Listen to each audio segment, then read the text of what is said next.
great beauty and said to be the inspiration for Catwoman and Snow White. But there was a part of her life that almost no one knew about. Hedy Lamarr was once hailed as the most dazzling face on the silver screen. A woman whose beauty and grace defined an entire era of Hollywood glamour. Yet behind the spotlight and adoring fans, her story brims with drama more riveting than any film she ever starred in. From scandalous beginnings in an avant-garde European film, to a controlling husband who spied on her every move, to a groundbreaking invention that paved the way for modern wireless technology, Lamarr's life was a kaleidoscope of secrets and triumphs. But her most shocking revelation would come decades later, long after her final close-up, proving that even legends can hide heartbreaking truths. If you think Hedy Lamarr's legacy begins and ends with a few glitzy Hollywood roles, think again. There's a reason her name has endured, and it's not solely because of her mesmerizing on-screen presence.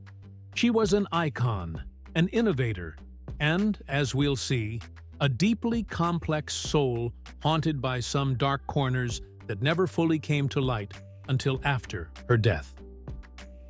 Hedy Lamarr was born Hedwig Eva Marie Kiesler in 1914, Vienna, into the comfort of an upper-class family. From a young age, she felt an irresistible pull toward the arts, especially acting. Her parents initially encouraged her creativity, though no one could have predicted how far she would go, or how scandalously she would arrive there. By the time she was 18, she landed a role in a film called Ecstasy, which ignited a worldwide controversy. When filming began, she had no idea the director would push for a scene in which her character went skinny dipping. She refused at first, only to be threatened with a massive financial penalty. The director allegedly promised he would use only distant, barely perceptible shots. Yet, once the film was finished, audiences saw something far more revealing. The scandal was explosive, with many nations banning the movie outright. Lamarr's parents were mortified. They'd believed they'd protected her. There she was, publicly displayed in a way they considered vulgar. Worse still, rumors surfaced that she might have been just 17 while filming those revealing scenes. This first taste of controversy turned Lamarr into a household name for all the wrong reasons, catapulting her reputation as an actress whose bold choices veered into the taboo. Around this time, she also juggled a secret lover, something considered especially scandalous in the conservative circles of that era. If her parents had known about her clandestine romance in Prague, it might have been the final straw. Instead, she kept it all under wraps. In a way, she was already learning to navigate life's dangerous undercurrents, a skill she'd soon need more than ever. Amid the public uproar, Lamarr took on a stage role in Vienna as Empress Elizabeth, Sisi, one of the most beloved figures in Austrian history. But the attention she attracted would prove dangerous. A man named Fritz Mandl, whose family fortune was built on arms dealing, became fixated on her. Initially, Lamarr brushed him off. He was older, divorced, and politically aligned with extremist ideologies. Yet, she found herself strangely drawn to his confidence, his wealth, and his power. Before her 20th birthday, she married Mandl, naively expecting a fairy tale romance. What she got was more like a gothic horror story. Mandl's jealousy and suspicion were unrelenting. He placed staff around her to listen in on phone calls and report back if she so much as uttered the word film. Over time, Lamarr felt suffocated in what she called her prison of gold. She had luxuries most people could only dream of, but no freedom whatsoever. Tragedy soon compounded her misery. Her beloved father died of a sudden heart attack, plunging her into a year of depression during which she wore only black. Eventually, this crushing sense of grief shifted into resolve. She realized life was too short to be caged, and she decided to break free of Mandel once and for all. 2 attempts at escaping failed, each time leaving her more closely watched. But as rumor has it, she staged an elaborate plan, possibly using blackmail derived from eavesdropping on Mandel's arms negotiations to ensure he would never force her back. Depending on which story you believe, Hedy Lamarr shared several. She either slipped out dressed as a maid or vanished from a restaurant wearing all her jewelry, never to return. In any case, by the time she turned up in London, she was emotionally battered but determined to reclaim her life. She wanted a new identity, a fresh start, and she had her sights set on a place where reinvention was practically an art form: Hollywood. In London, Lamarr crossed paths with the powerful Louis B. Mayer, head of MGM. He'd seen ecstasy and wasn't keen on signing an actress with a scandal attached to her name. He extended a meager offer of $125 per week, an amount that didn't match Lamarr's sense of her own worth. She declined, but later discovered Mayer's family would be sailing back to the U.S. aboard a luxurious French liner called the Normandy. Recognizing a golden chance, she bought a ticket and staged an accidental meeting with Mayer in the middle of the Atlantic. Over the course of that voyage, she charmed him so convincingly that by the end, she had a much better offer: $500 a week and a ticket to Hollywood. Mayer's wife, Margaret, even suggested a new name. They decided on Hedy Lamarr, borrowing from a silent film star, Barbara Lamarr, who had died young after struggling with substance issues. The intent was clear: bury Hedwig Kiesler's scandalous past and rebirth her as a refined star. Upon arriving in Hollywood, Lamarr faced a language barrier but tackled it with her characteristic fervor. She immersed herself in English lessons, eagerly mingled at glamorous parties, and refined her public persona. Her first big Hollywood film was a triumph. Audiences were instantly captivated by her exotic accent and magnetic screen presence.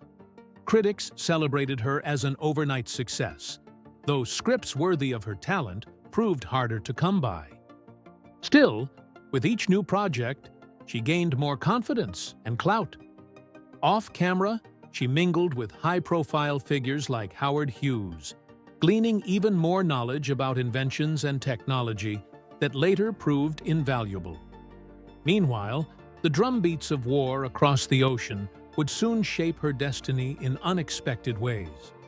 Even as Hedy Lamarr's star ascended, she was tormented by the crisis unfolding in Europe. Germany had annexed Austria, putting her mother, of Jewish heritage, in dire peril. Lamarr spent her Hollywood earnings to get her mother safely to the United States, but her anxiety over the conflict refused to fade. She frequently recalled her time as Fritz Mandel's trophy wife, specifically the backroom arms dealings she'd overheard while serving cocktails to generals and foreign dignitaries. That knowledge, while dark, would soon prove useful. In 1940, she joined forces with composer George Antheil to develop a system that used frequency hopping to guide torpedoes. Their idea was brilliant. By rapidly switching the signal's frequency, it would be impossible for enemies to jam or decode it. This technology, though untested, had the potential to save countless lives. Yet when they approached the U.S. Navy, the military brushed them aside, dismissing the mechanism as too bulky. To make matters worse, the authorities then seized the patent as alien property, a bitter pill for Lamarr to swallow. Rather than fight a losing battle, she threw her passion into selling war bonds and entertaining troops at the Hollywood canteen. She wanted to support the Allied cause any way she could, but the sting of the Navy's indifference lingered. Only decades later, the Navy would adopt a refined version of her concept for secure communications, and ultimately, the same principle would underpin Wi-Fi, Bluetooth, and other wireless technology. This uncredited genius remained part of her hidden legacy for much of her life. She was widely known for her striking face and glamorous performances, not her inventive mind.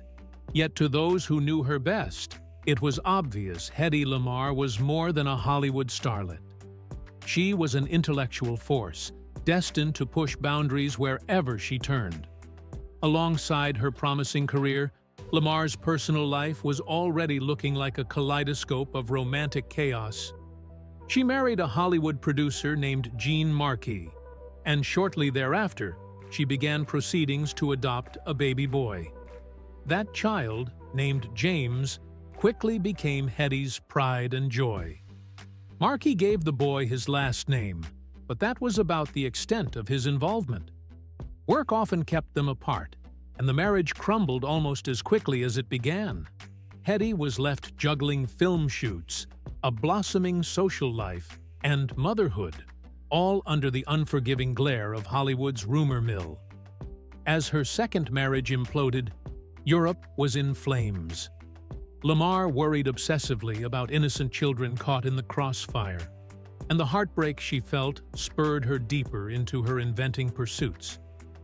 She filed for divorce from Markey, citing that they'd spent a grand total of 4 nights together over a year and a half. It's easy to see how that arrangement would fail. Then, in a seemingly fateful moment at the Hollywood canteen, she reconnected with actor John Loder, a man she'd met years before. They quickly married, and this time it felt more promising. Loder doted on young James, adopting him legally, and soon Lamarr gave birth to a daughter, Denise. Despite her hopes, her new marriage soon teetered under the weight of her ambitions, his schedule, and the unspoken wounds she carried from her disastrous union with Mandel. Meanwhile, Hollywood demands continued to escalate. Although her star was shining brightly in films, her personal life was once again nearing a breaking point. By the late 1940s, Lamarr's success soared to dizzying heights. Her role in Samson and Delilah became a box office smash, reigniting her popularity. Yet the cracks in her private world widened. She and John Loder welcomed another child, a son named Anthony. But shortly after his birth, the marriage crumbled. This time, the split was amicable on the surface, but deep emotional chasms lingered. Hedy also made the difficult decision to send James to boarding school. By the time he was 11, their contact was minimal at best. Distraught, James sought comfort with a teacher and her husband, spending holidays with them instead of his own mother. Lamarr felt betrayed by this arrangement, cutting off communication with her eldest child. For outsiders, it seemed heartbreakingly cold. The young boy who once brightened her life was quietly disappearing from her orbit. Around this time, Lamarr's romantic choices became more erratic. She married Teddy Stauffer, a charismatic but hot-tempered restaurateur. The relationship devolved into jealous arguments, reminiscent of her first marriage. After just 9 months, she couldn't tolerate it anymore and filed for divorce. Worse yet, she fell into a twisted relationship with another actor, whom she referred to by the pseudonym Sam in her memoir. This individual's behavior was downright disturbing. In a grim episode she later recounted, he once presented a life-sized plastic doll made in her likeness and forced her to watch him enact romance with it. The psychological toll of such an incident is tough to fathom, and it speaks to the destructive circle she found herself looping through. Searching for stability, she tried to produce a film of her own, drawing in wealthy financiers who also fancied themselves potential suitors. One of them, W. Howard Lee, became husband number 5. In an attempt to leave Hollywood behind, Lamarr relocated to Houston with him. She hoped this marriage would offer the peace she had craved for so long, but 6 years later, their separation ignited a bitter courtroom battle. Both sides hurled accusations of physical violence. Lamarr, perhaps unwisely, fired her entire legal team at once, then replaced them with a man named Louis J. Boys, who swiftly became her sixth husband. That final union lasted 2 turbulent years, dissolving amid claims of financial exploitation and more abuse. By now, Hedy Lamarr's love life read like a tragic novel, each chapter piling on more heartbreak and instability. The public still admired her for her grace and elegance, but the headlines hinted at deeper struggles that threatened to overshadow her brilliance. As the 1960s and 1970s arrived, the U.S. Navy began adopting an upgraded version of the technology Lamarr and Antheil had invented all those years before. Though she didn't immediately receive recognition, her status as an uncredited pioneer of frequency-hopping tech began to gain traction. In time, various scientific and technological societies honored her for laying the groundwork that allowed modern communications, like Wi-Fi and Bluetooth, to flourish. Despite the praise trickling in, Lamarr's personal life took a bleak turn. Fearful of losing her storied beauty to time, she underwent repeated plastic surgeries. Some were successful. Others left her face and features altered in ways she despised. Overwhelmed by dissatisfaction, she withdrew from the world. No more public appearances, no more interviews. By the final decade of her life, she refused to see nearly anyone in person, even her own children. The telephone was her lifeline, a safe way to connect without exposing how drastically she'd changed. She passed away at age 85 in 2000. Her ashes were taken back to Vienna by her son Anthony, scattered in the woods of a place she once loved. On the surface, it seemed an introspective, almost gentle ending for a woman whose life had been anything but calm. Yet even after the headlines of her death faded, her story wasn't quite finished. In 2001, a secret emerged that cast her entire life in a startling new light. For decades, Hedy Lamarr's eldest son, James, believed he had been adopted by her and her then-husband, Jean Marquet. Their relationship had fractured to the point that he'd been absent from her later life, learning about her death like a distant acquaintance. After her passing, he stumbled on a copy of his original birth certificate, and what he found was more shocking than any Hollywood plot twist. James discovered he was not adopted at all. He was, in fact, Lamarr's biological child, born from a secret affair she'd had with the man who would later become her third husband, John Loder. If that wasn't astonishing enough, it turned out that John Loder's legal adoption of James, at age 4, was effectively a public cover-up for the affair. It meant that Hedy Lamarr and John Loder had tried to rewrite history, presenting a neat family unit to the world long after the actual birth had occurred. The entire tapestry of James's childhood was woven with half-truths, hidden relationships, and illusions designed to protect Lamarr's career from the era's harsh moral judgments. This final revelation underscored the lengths Lamarr had gone to preserve her image and shield her personal life. Hers was a story of extremes, enormous fame contrasted with painfully private torment, ingenious intellect overshadowed by the Hollywood machine, and romantic dreams dashed by controlling men or violent partners. Even in death, Hedy Lamarr was a puzzle.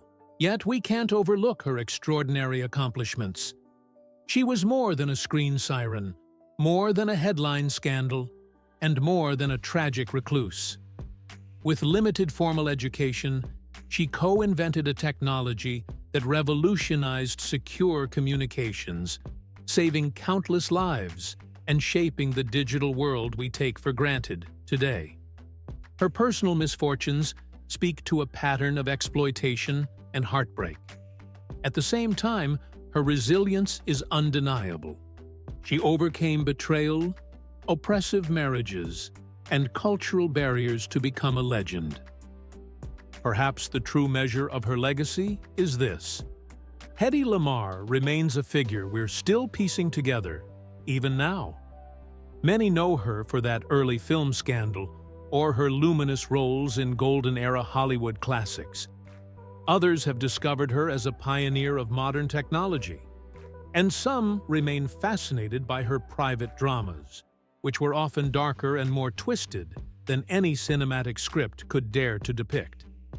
Ultimately, Hedy Lamarr's life is a reminder that idols can be deeply flawed, that brilliance can lurk behind the most glittering facades, and that even the brightest stars sometimes carry shadows no camera can fully illuminate.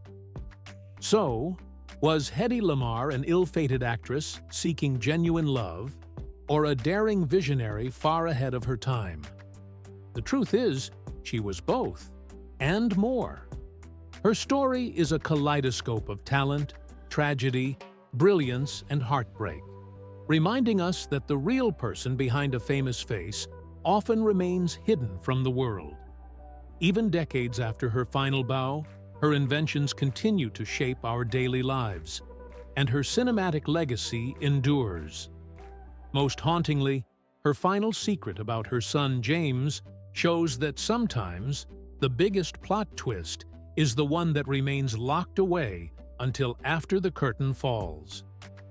Her life was not a simple fairy tale, but perhaps that's why it resonates so powerfully today. We're left with the sense that Hedy Lamarr was every bit as human as the rest of us, wrestling with forces, both personal and global, that pushed her to the brink. She broke barriers, but she also built walls to protect herself. And in that tangled web, we catch a glimpse of someone who refused to be defined by a single role, whether that role was a glamorous actress or a forgotten inventor. Where does that leave our own perception of beauty and genius? Maybe the lesson is that brilliance can come from the most unexpected places, and that behind every captivating image is a person whose true story defies easy labels. Hedy Lamarr remains a testament to the unstoppable spirit that can exist within any individual, no matter how tightly others try to control their narrative. And that, in the end, might be the most remarkable part of her legacy.